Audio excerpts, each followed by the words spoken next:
धन्यवाद। आम समस्त प्रिय आमे जहां को माटी अपेक्षा करिछि समवेत जनता अपेक्षा करिसंती माननीय राजनाथ सिंह आम पाखे पहुंची सारी। भारत सरकार प्रतिरक्षा मंत्री उत्तर प्रदेश पूर्वतन मुख्यमंत्री जहांकर नेतृत्व आम समस्त देखी सारीछु। ये वही राजनाथ सिंह है राष्ट्र को एक सही दिशा दिखाया। उस टाइम भारतीय जनता पार्टी के राष्ट्रीय अध्यक्ष थे, उसका नेतृत्व में जो निर्णय हुआ, आज का यशस्वी प्रधानमंत्री राजनाथ सिंह के नेतृत्व का डिसीजन है, वो राजनाथ सिंह ये मिट्टी में आ चुके हैं। हम सब उसको अभिनंदन करेंगे।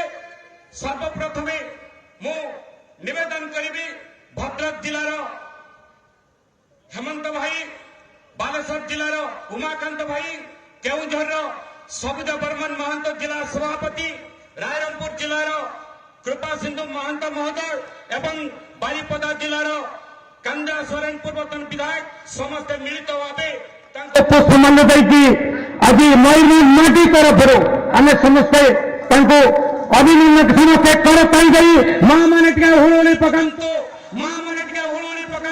आम समस्ते स्वागत करवा।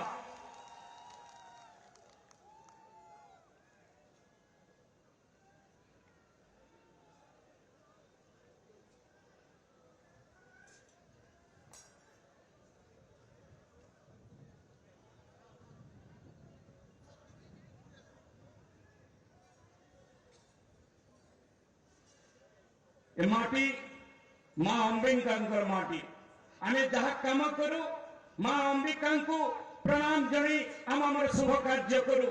आज भी शुभ कार्य एक ज्वलंत निर्देशन केंद्र मंत्री विशेष टुडू को निवेदन करी माँ अंबिका फोटोचित्र माननीय प्रतिरक्षा मंत्री को अर्पण करेंगे। माननीय विशेष टुडू को निवेदन करी, छोटलाल भाई को निवेदन करी, माननीय केंद्र मंत्री को साहाय्य करेंगे। मां अंबिका महाराजा ये मंदिर महाराजा के द्वारा प्रतिष्ठा हुआ है।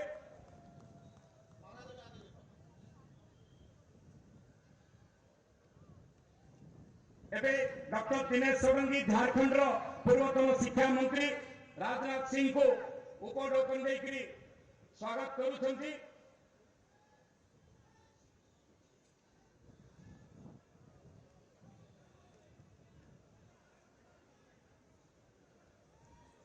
धन्यवाद। नवीन राम राज्य संपादक मु निवेदन करी ये आदिवासी जो संतक अच्छी आम जहाँ को जो वस्त्र आम आदिवासी माने पिंधुंट शुभ कार्य पिंधुंट आम भी ग्रहण कर सारे। मयूरभंजवासी कहीं सारा ग्लोबल टच दे सारे से कचा से वस्त्र से अंग वस्त्र महाराजा माटी रे आज नवीन नाम संपादक को निवेदन करी केंद्र मंत्री को दे निमंत्रण अभिवादन करेंगे।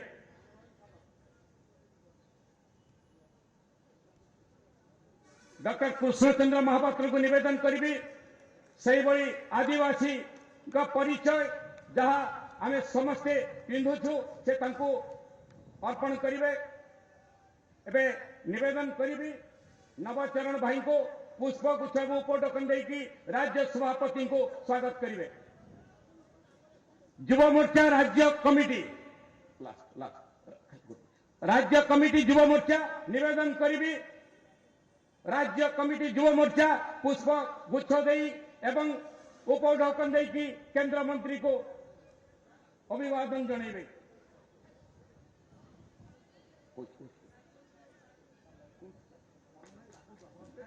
मनोज भाई को राज्य सभापति को निवेदन करी कारण पुणी हेलिकॉप्टर टेकअप कर तारी भितर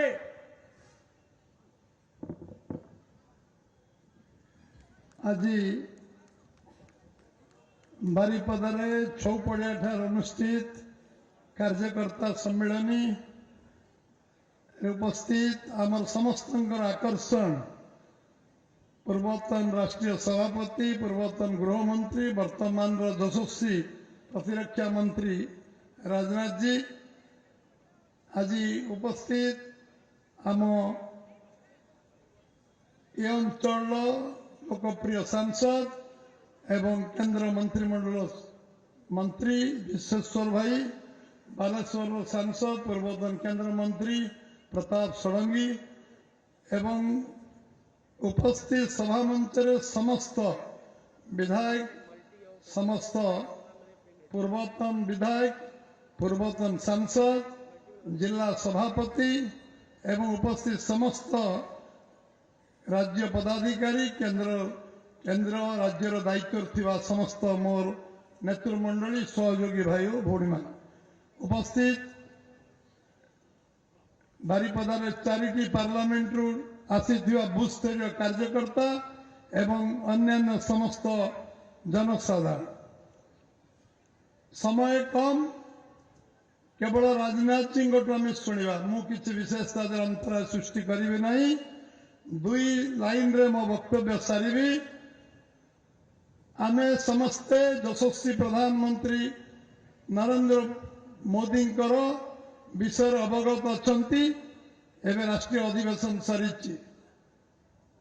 एथर 400 पार इस बार 400 पार स्लोगान गाँ गाँव में पहुंचो घरे घरे पहुंचो ओडिशा रे 21 पार्लियामेंट एवं 147 विधानसभा आमे यशस्वी हवा से ये 28 विधानसभा एवं सांसद 4 सांसद जीतिकी जीवे पार्लियामेंट को ये वज्र शपथ नहीं घेटू में जीवा पुनर्बार तृतीय थर नरेंद्र भाई मोदी को प्रधानमंत्री करवा ओडिशा रे डबल इंजिन सरकार करवा ओडिशा रे भ्रष्ट सरकार को समाप्त करवा निर्वाचन रे विजय हेले आमे जहाँ जहाँ कही अटल जी मोदी पर्यंत मयूरभंज जिला आदिवासी अधिष्ठ अंचल सब कार्य आमे करी विश्वास देवी सरकार आसिले 40 लाख चिट फंड जो माने टंका फेरस्त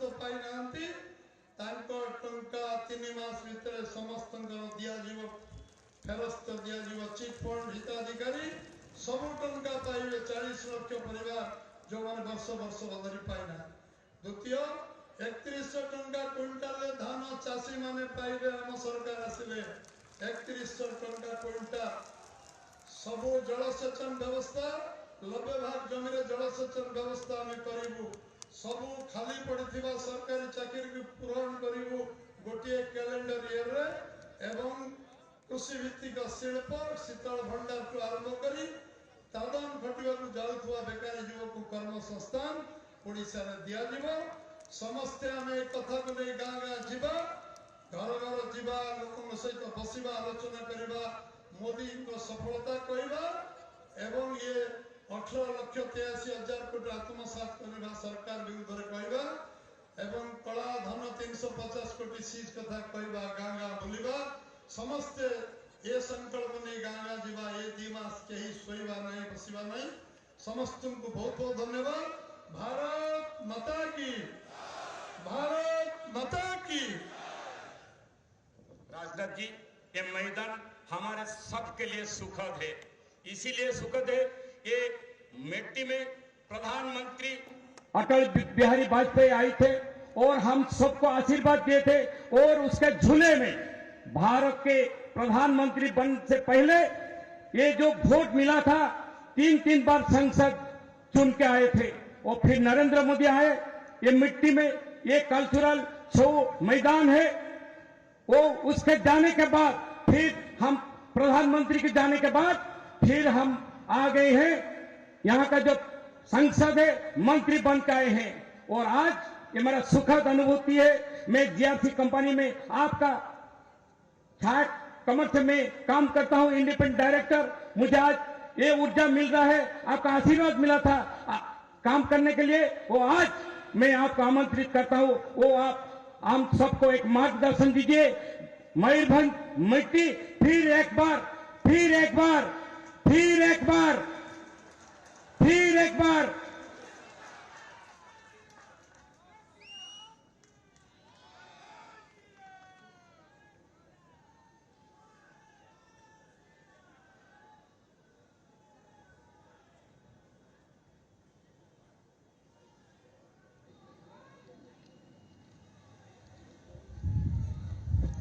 भारतीय जनता पार्टी के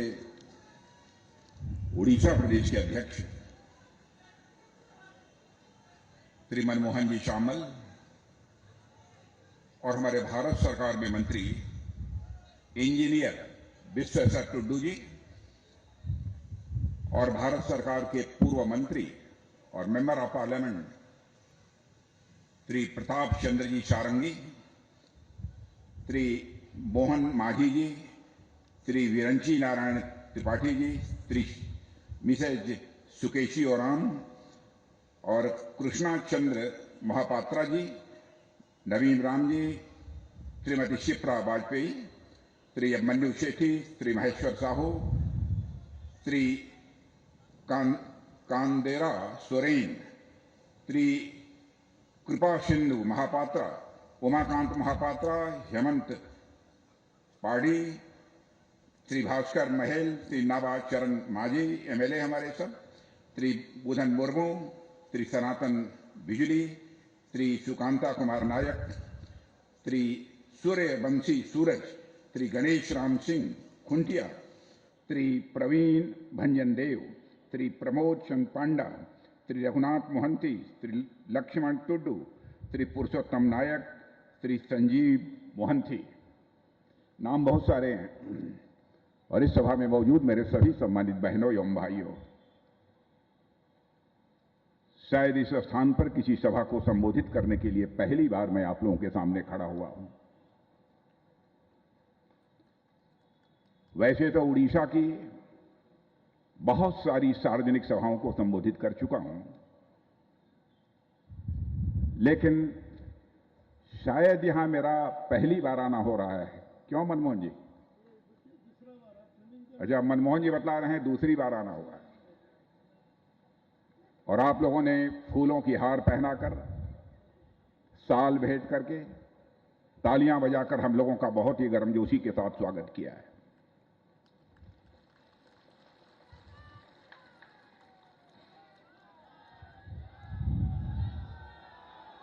लेकिन आप जानते हैं, भारत की परंपरा है और शिष्टाचार का तकाजा है, स्वागत, अभिनंदन और सलाम दुआ कभी एक तरफा नहीं होना चाहिए। इसलिए मैं भी अपनी तरफ से शीश झुकाकर आप सभी बहनों भाइयों का हार्दिक अभिनंदन करता हूं, आप सभी का मैं स्वागत करता हूं। इसके पहले इसी उड़ीसा में आज ही के दिन 2 सभाओं को संबोधित करने के बाद ये तीसरी सभा को संबोधित करने के लिए आप सबके बीच में खड़ा हुआ हूं। पिछली दोनों सभाओं में और इस सभा में भी जिस प्रकार का कार्यकर्ताओं में और जनता में उमंग और उत्साह मैं देख रहा हूं, बहनों भाइयों, मेरा विश्वास पक्का हो गया है कि अब उड़ीसा नई उड़ान लेने के लिए पूरी तरह से तैयार हो चुका है। यदि मैं नई उड़ान की बात कर रहा हूं तो इसका मतलब यह है कि उड़ीसा की जनता अब डबल इंजन की सरकार उड़ीसा में बनाने के लिए पूरी तरह से तैयार है। मुझे जानकारी है कि यह क्षेत्र हमारे आदिवासी भाइयों का बहुल क्षेत्र है। यहां तक आदिवासी समाज का प्रश्न है और जो मैं उनके इतिहास को जानता हूं, मैं कह सकता हूं कि हमारे आदिवासी भाइयों का, आदिवासी समाज का बहुत ही गौरवशाली इतिहास है। लेकिन इस आदिवासी समाज के गौरवशाली इतिहास की जानकारी इस आजाद भारत में जिस हद तक लोगों तक पहुंचाई जानी चाहिए, किंचित कारणों से वह संभव नहीं हो पाया। लेकिन मैं कह सकता हूं, चाहे हमारे आदरणीय अटल बिहारी वाजपेयी जी रहे हों, चाहे आज के प्रधानमंत्री मोदी जी रहे हों, आदिवासी समाज के प्रति उनके मन में एक अगाध सम्मान और श्रद्धा का भाव है। क्या कभी कोई कल्पना कर सकता था कि भारत का ऐसा भी कोई प्रधानमंत्री आएगा जो कि आदिवासी समाज के हमारे किसी बहन को भारत के का जो सर्वोच्चतम पद होता है, राष्ट्रपति पद, उस पर पहुंचाने की पहल करेगा और राष्ट्रपति बनाएगा? लेकिन वहीं पर दूसरी पार्टी कांग्रेस, उसको देखा आपने कि आदिवासी समाज की हमारी एक बहन भारत की राष्ट्रपति बनने जा रही थी। प्रस्ताव किया गया था सरकार की तरफ से, हमारे प्रधानमंत्री की तरफ से। दलगत भावना से ऊपर उठकर इसका कांग्रेस के द्वारा भी स्वागत किया जाना चाहिए था। लेकिन इसे कहते हैं छोटी राजनीति, छोटी सोच की राजनीति। कांग्रेस यह करने का साहस नहीं जुटा पाई। बिरसा मुंडा जी के गौरवशाली इतिहास को कौन नहीं जानता? बिरसा मुंडा के जन्म दिन को आदिवासी गौरव दिवस के रूप में मनाने का फैसला जी की ही सरकार ने किया है, तो मोदी जी की सरकार ने किया है। शौर्य और पराक्रम के मामले में हमारे आदिवासी भाई बेजोड़ हैं। मैं तो कहता हूं कि हमारे आदिवासी भाइयों को सेना में प्राथमिकता दी जानी चाहिए इन्हें, ताकि वह भारत की सीमाओं की सुरक्षा अपने सीने का बटन खोल कर सके। और यह सिलसिला हम लोगों ने प्रारंभ भी किया है। यहां तक भारत का प्रश्न है, मेरे बहनों भाइयों, आप अच्छी तरह जानते हैं, भारत अब कोई साधारण भारत नहीं रहा। भारत के बारे में दुनिया में यह धारणा बनी हुई थी कि भारत यह गरीबों का देश है, भारत एक कमजोर देश है, भारत कभी विश्व की ताकत नहीं बन सकता है। जब भारतवासी, हम ही लोग मंत्री रहते हुए भी, जब बहुत पहले मैं मंत्री भारत सरकार में रहा हूं, उत्तर प्रदेश का मुख्यमंत्री भी रहा हूं, दुनिया के दूसरे देशों में हम जाते थे तो मुझे यह बात सालती थी, पीड़ा होती थी। जनसंख्या के दृष्टि से दुनिया का दूसरा देश जो भारत हुआ करता था, आज तो पहला देश बन गया। उसको जो सम्मान दुनिया के देशों में मिलना चाहिए, उस समय नहीं मिल पा रहा था। अंतर्राष्ट्रीय मंचों पर भी यानी विश्व के मंचों पर भारत पहले कुछ बोलता था तो दुनिया हमारी बातों को अनसुनी कर देती थी। भारत बोल रहा है,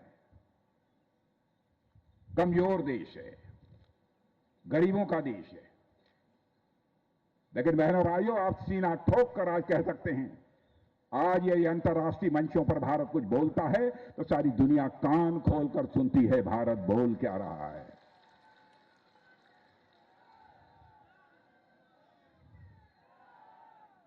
नौ वर्षों के अंदर ही हमारे प्रधानमंत्री मोदी जी ने यह करिश्मा करके दिखाया। भारत की दुनिया की बड़ी बड़ी संस्थाएं, बड़े बड़े संगठन और यहां तक कि दुनिया के कई देशों के राष्ट्राध्यक्ष अब यह कहने लगे हैं कि भाई, हम लोगों का विश्वास तो पक्का हो गया कि दुनिया में 21वीं शताब्दी दुनिया के किसी देश की है तो उस देश का नाम है भारत।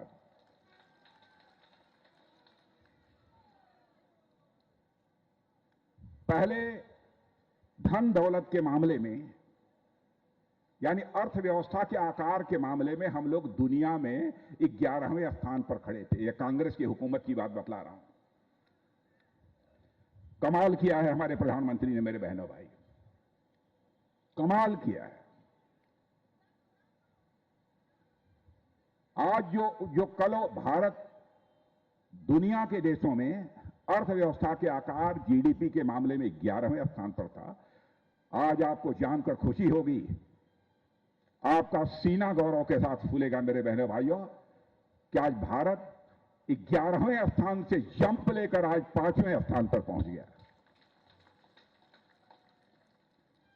और भारत की अर्थव्यवस्था जितनी तेजी के साथ आगे बढ़ रही है, भिन्न भिन्न क्षेत्रों में भारत जिस तेजी के साथ विकास कर रहा है, बड़े बड़े अर्थशास्त्री यह मानने लगे हैं कि भारत को दुनिया की टॉप 3, दुनिया के ऊपर के 3 देशों में आने से 3 वर्षों के अंदर ही, यानी 27 के पहले तक, 27 प्रारंभ होते होते 2027 प्रारंभ होते होते भारत दुनिया के टॉप 3 कंट्रीज में आकर खड़ा हो जाए। और हमारे मोदी जी का हौसला देखिए, हमारे प्रधानमंत्री का। हमारे मोदी जी कहते हैं अरे अभी तो हम टॉप 3 में आने वाले हैं, लेकिन 2047 आते आते यानी आजादी के 100 वर्ष पूरा करते करते हम भारत को दुनिया का विकसित देश बनाएंगे। ख्वाहिश तो हमारी यह है कि यह नंबर 1 की कंट्री है, दुनिया में बन जाए।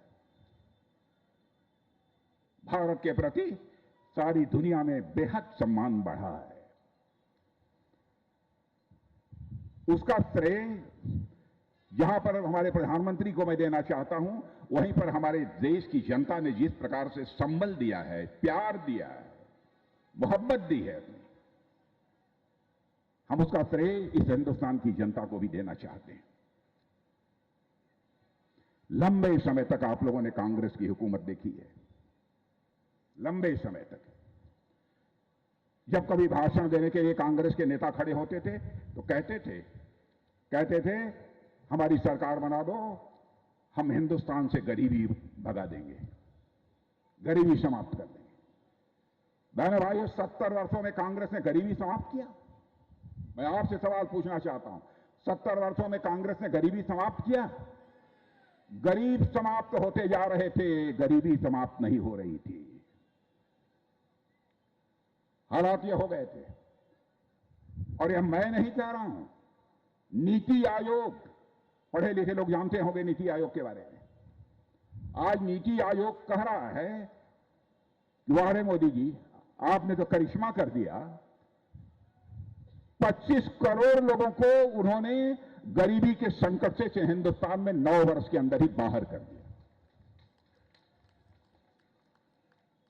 और मैं दावे के साथ कह सकता हूं, तीसरा टर्म प्रधानमंत्री के रूप में मोदी जी को प्राप्त होना चाहिए। और इस बाबा जगन्नाथ की धरती पर मैं अपनी ख्वाहिश, अपनी इच्छा व्यक्त करके मैं जा रहा हूं बहनों भाइयों, चौथा टर्म भी यह हिंदुस्तान हमारे मोदी जी को प्रधानमंत्री के रूप में देखना चाहेगा।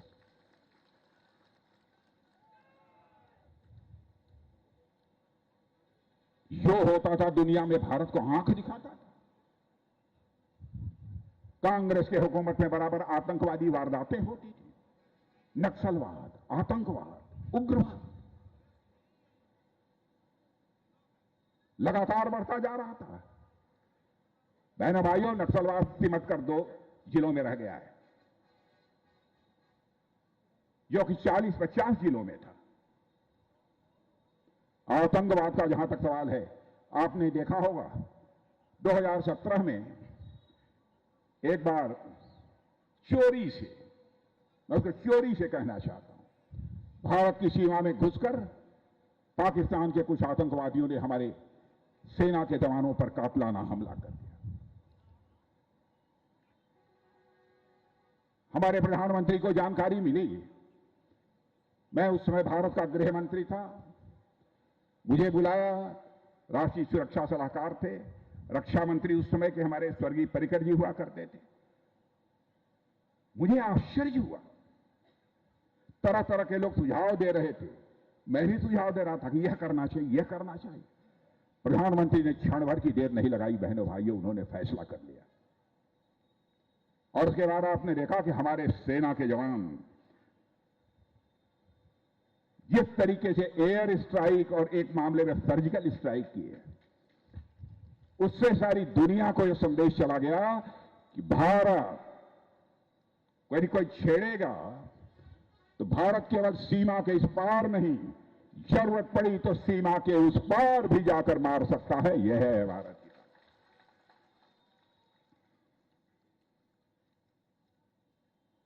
भारत को हल्के तरीके से अब दुनिया में कोई नहीं ले सकता।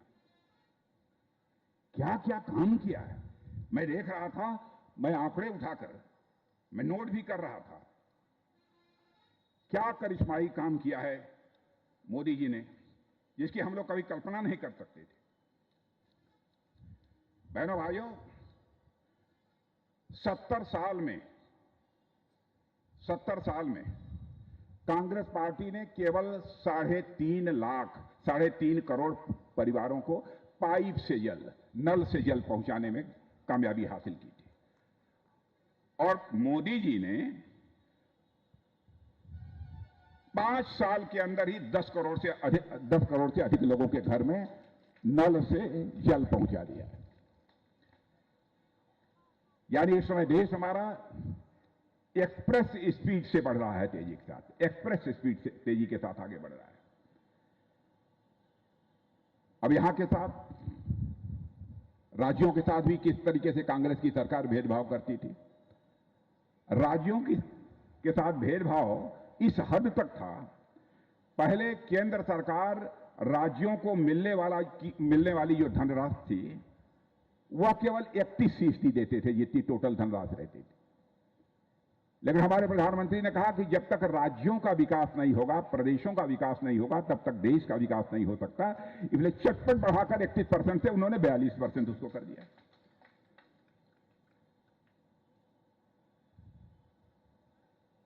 मोबाइल, मैं समझता हूं आप सबके पास मोबाइल होगी। अब तो कुछ परिवारों में 1 नहीं, 2 नहीं, 3-3 मोबाइल जो है देखने को मिलती है, 4-4 मोबाइल देखने को मिलती है। जानते हैं 92% मोबाइल हम दुनिया के दूसरे देशों से मंगाते थे। लेकिन आज दुनिया के जिस भी देश में जाओ मेरे बहनों भाइयों, डंके की चोट पर सीना ठोक कर आप कह सकते हो कि मोबाइल बनाने वाला दुनिया का देश यदि कोई है तो उस देश का नाम है भारत।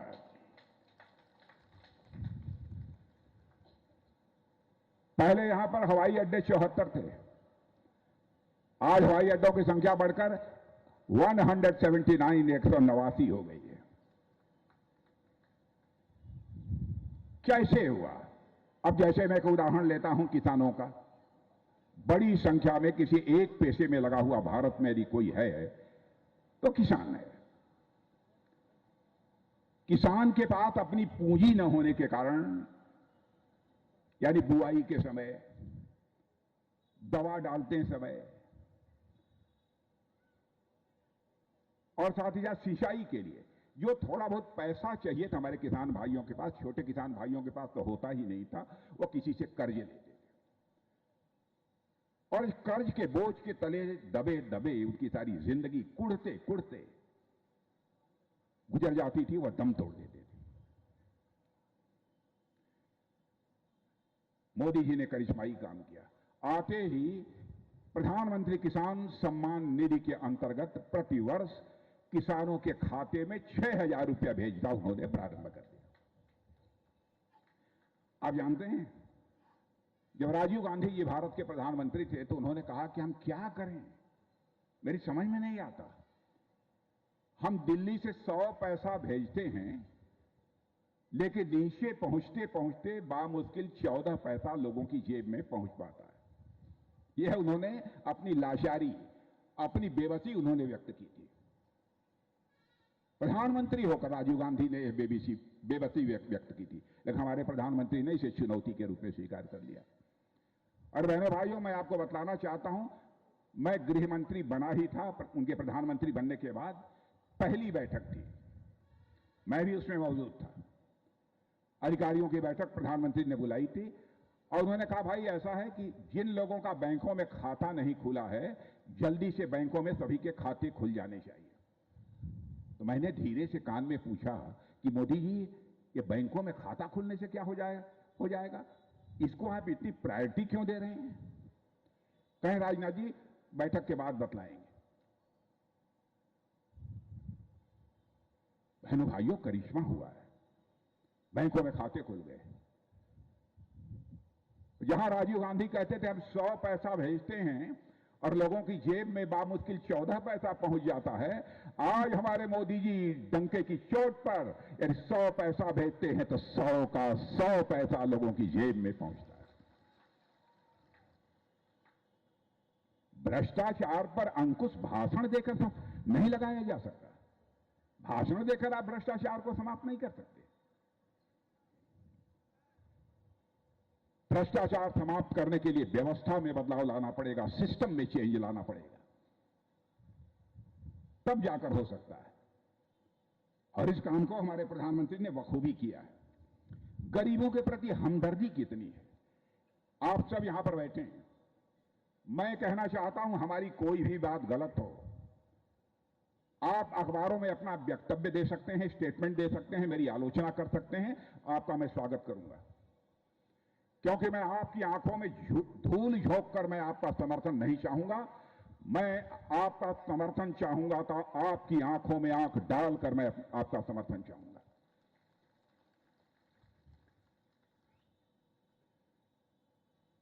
जन औषधि केंद्र, बहनों भाइयों, दवाएं कितनी महंगी होती थी मैंने देखा है, अपने गांव में देखा। मैं गांव का रहने वाला हूं, मैं किसान का बेटा हूं, मैं गांव के लोगों के दर्द को समझता हूं।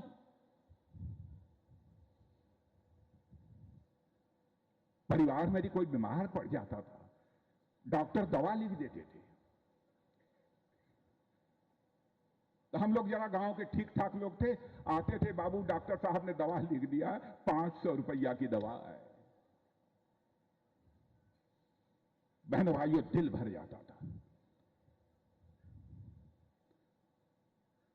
अब आप ये कल्पना करिए, बहुत सारे ऐसे परिवार रहे होंगे, पैसा न होने के कारण वो दवा नहीं खरीद सकते थे और अपने परिवारजनों का वह इलाज नहीं करा सकते थे, और दवा के अभाव में परिवार का वह उसका प्यारा सदस्य, मां, बेटी, पत्नी, बेटा दम तोड़ देता था।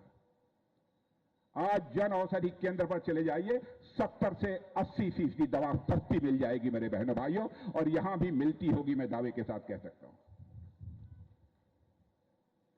छोटी छोटी बातें जिस ओर अब तक की सरकारों का ध्यान नहीं गया था, हमारी सरकार ने उस पर ध्यान देने का काम किया है। जन औषधि केंद्र खोले हैं। हमारे आदिवासी समाज के बच्चों की भी पढ़ाई, वो भी मेडिकल कॉलेज में पढ़ सके, वो भी MBBS की डिग्री हासिल करें। यह सब करने के लिए आपको आश्चर्य होगा, मेडिकल कॉलेज पहले 390 थे, 70 साल में 390, हमारे प्रधानमंत्री 9 साल के अंदर 315 मेडिकल कॉलेज यहां पर खोल दिए। हमारी माताएं बहनें 2 करोड़ की संख्या में आज लखपति दीदी बन गई हैं, लखपति दीदी बन गई हैं, सेल्फ हेल्प ग्रुप के कारण, स्वयं सहायता समूह के कारण। मैं बहनों से पूछना चाहता हूं, ये सच्चाई है कि नहीं है? और मैं तो उत्तराखंड के चमोली में, भारत की सीमा के किनारे में गया था, वहां पर स्वयं सहायता समूह, सेल्फ हेल्प ग्रुप की महिलाओं को ऐसे ऐसे आइटम बनाकर बेचते हुए मैंने देखा बहनों भाइयों, कि गौरव के साथ मेरा तो सचमुच मस्तक ऊंचा हो गया। अच्छी कमाई हो रही है।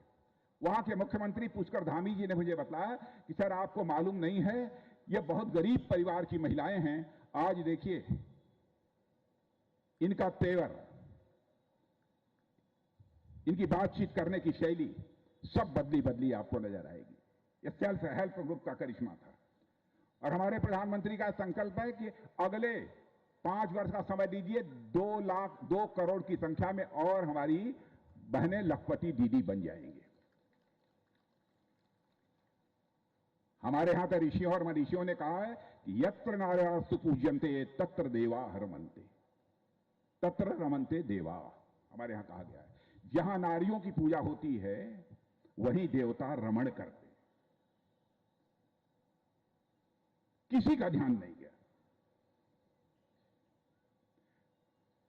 भारत की संसद में, उड़ीसा और भिन्न भिन्न राज्यों के विधानसभाओं में महिलाओं को प्रतिनिधित्व दिया जाना चाहिए।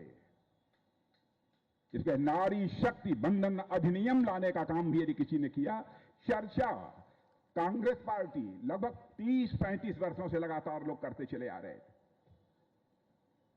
उस काम को नहीं कर पाए। लेकिन हमारे प्रधानमंत्री ने संसद का विशेष सत्र बुलाकर बहनों भाइयों डंके की चोट पर 33% का रिजर्वेशन हमारे बहनों के लिए पास कर दिया। आधी आबादी उनकी भी है, उनका भी सशक्तिकरण होना चाहिए। अब तो सेना में भी मोदी जी ने कहा कि राजनाथ जी अब सेनाओं में भी महिलाओं को इजाजत दी जानी चाहिए, भर्ती की जानी चाहिए। और मैं आपको जानकारी देना चाहता हूं, मैं अभी कल ही विशाखापट्टनम में था, 50 देशों के नेवी के चीफ आए हुए थे। ओहो 5 बज गया, आ गया। वहां पर मैं गया था। वहां की व्यवस्था में मैंने देखा कि हमारी कुछ लड़कियां नेवल ड्रेस में इतनी स्मार्ट अपने जिम्मेदारी का वह निर्वाह कर रही थी कि बहनों भाइयों, हमारा तो गौरव के साथ मस्तक ऊंचा हो गया। नारी शक्ति का सम्मान भारत में हमारे प्रधानमंत्री ने यह करना सिखाया है। दवा दारू के लिए आयुष्मान भारत कार्ड, इसकी आप में से बहुत सारे लोगों को होगा। 5 लाख रुपए तक का मुफ्त इलाज, 5 लाख रुपए तक का मुफ्त इलाज। दवा के अभाव में इस हिंदुस्तान में किसी को दम तोड़ने नहीं दिया जाएगा बहनों भाइयों, किसी की जिंदगी दवा के अभाव में नहीं जाएगी। यह सब सोच पहली बार किसी प्रधानमंत्री की रही है। इसीलिए मैं कहना चाहता हूं, नहीं तो पहले तो नेता लोग आते थे, तरह तरह के आश्वासन देते थे, तरह तरह के आश्वासन, लेकिन आश्वासन पूरे नहीं होते थे। लेकिन चाहे मोदी जी हों, चाहे हम लोग हैं, बहनों भाइयों, जो कहेंगे उसे करेंगे, चाहे उसकी कितनी भी बड़ी कीमत हमको क्यों न चुकानी पड़े। नेताओं के कहने और करने में अंतर होने के कारण भारत की राजनीति और भारत के नेताओं पर से जनता का विश्वास धीरे धीरे समाप्त होता चला जा रहा था, और अब विश्वसनीयता का यह संकट निरंतर बढ़ता चला जा रहा था। भारत की राजनीति में पैदा हुए इस विश्वास के संकट को चुनौती के रूप में पहली बार किसी ने स्वीकार किया है, तो भारतीय जनता पार्टी ने स्वीकार किया है, हमारे प्रधानमंत्री मोदी ने जी स्वीकार किया। हम जो कहेंगे वह करेंगे, यह हमारी सबसे बड़ी ताकत है। और बहुत सारी बातें हैं मैं करना चाहता हूं, लेकिन हमारी समस्या यह है कि यहां पर लिख कर आ गया है कि अब हमारा उड़न खटोला उड़ान नहीं भर पाएगा। यदि थोड़ा बहुत और मैंने विलंब किया तो एक और देखिए, सारी दुनिया में भारत का मस्तक वैज्ञानिकों ने कैसे ऊंचा किया है। चंद्रयान, दुनिया का पहला देश यह भारत बन गया है मेरे बहनों भाइयों, दुनिया का पहला देश कि हमारे वैज्ञानिकों ने चंद्रमा के साउथ पोल पर पहुंचकर वहां पर अपना लैंडर उतार दिया। दुनिया का कोई देश नहीं कर पाया। ये कांग्रेस के मित्र कह रहे थे कि राजनाथ जी ये बताइए कौन सा कमाल का मोदी जी ने क्या किया है। मैंने कहा मोदी जी ने हमारे वैज्ञानिकों की हौसला अफजाई की है। जब चंद्रयान 2 सफल नहीं हो पाया तो हमारे वैज्ञानिकों के आंखों से आंसू गिरने लगे। तो उस समय वहां जाकर उनको ढाढ़स बढ़ाने का काम यदि किसी ने किया था तो हमारे प्रधानमंत्री ने किया था। यदि उनका दिल टूट जाता मेरे बहनों भाइयों तो हम चंद्रमा के साउथ पोल पर लैंड नहीं कर सकते। मंगलयान, आदित्य एल1 L2 आगे बढ़ रहे हैं, चंद्रमा पर पहुंच रहे हैं। यह स्थिति भारत की अब धीरे धीरे बनती जा रही है। सारी मैंने अमेरिका जिस काम को नहीं कर पाया वो भारत करने में पूरी तरह से सफल रहा है। और इधर हाल में तो आपने देखा होगा कि हमारे तपस्वी प्रधानमंत्री, आप कहेंगे कि आप तपस्वी प्रधानमंत्री कह रहे हैं। बहनों भाइयों, किसी को यदि संदेह रहा हो तो उस समय देखा होगा अयोध्या की धरती पर जब मर्यादा पुरुषोत्तम भगवान राम की बाल रूप की प्राण प्रतिष्ठा हो रही। हम लोग पहले कहते थे कि हम जिस दिन हमको संसद के दोनों सदनों में बहुमत मिल जाएगा तो अयोध्या की धरती पर भव्य राम का मंदिर बनने से हमें दुनिया की कोई ताकत रोक नहीं पाएगी। लोग कहते थे रामलला हम आएंगे, मंदिर वहीं बनाएंगे, लेकिन भाजपा वाले तारीख नहीं बताएंगे। तारीख बतला दिया, तारीख ने बता दिया 22 जनवरी को रामलला की प्राण प्रतिष्ठा भी हो गई मेरे बहनों भाई। हम लोगों के ऊपर आरोप लगाया जाता है हिंदू मुसलमान के बीच भेदभाव करने का। बहनों भाइयों, भारत माता की कोख से चाहे कोई पैदा हुआ हो, हिंदू हो, मुसलमान हो, ईसाई हो, कोई भी, पारसी हो, यहूदी हो, सभी हमारे परिवार के सदस्य हैं। यह हम लोगों की सोच है। लेकिन हम किसी भी को यह इजाजत नहीं दे सकते कि माताओं बहनों के साथ कोई जुल्म किया जाए, उनके ऊपर अत्याचार किया जाए।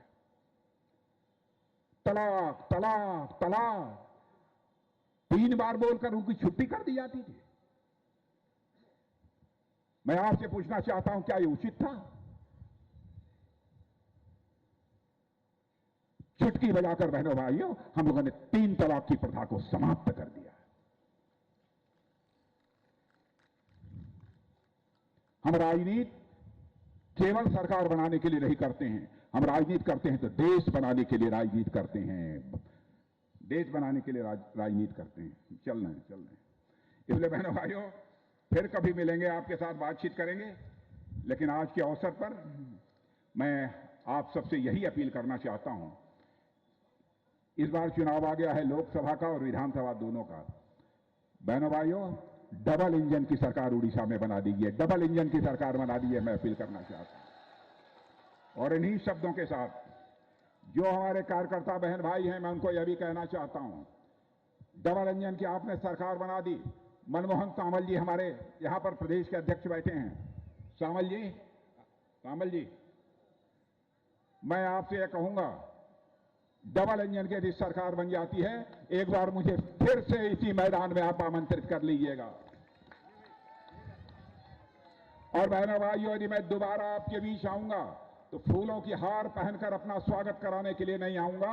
दोबारा यदि मैं आऊंगा तो अपना शीश झुकाकर आपका अभिनंदन करने के लिए आऊंगा, आपका स्वागत करने के लिए आऊंगा। आप सबको बहुत बहुत धन्यवाद। राजनाथ जी को करताली देगी समस्ते स्वागत करूं तो करताली देगी समस्ते।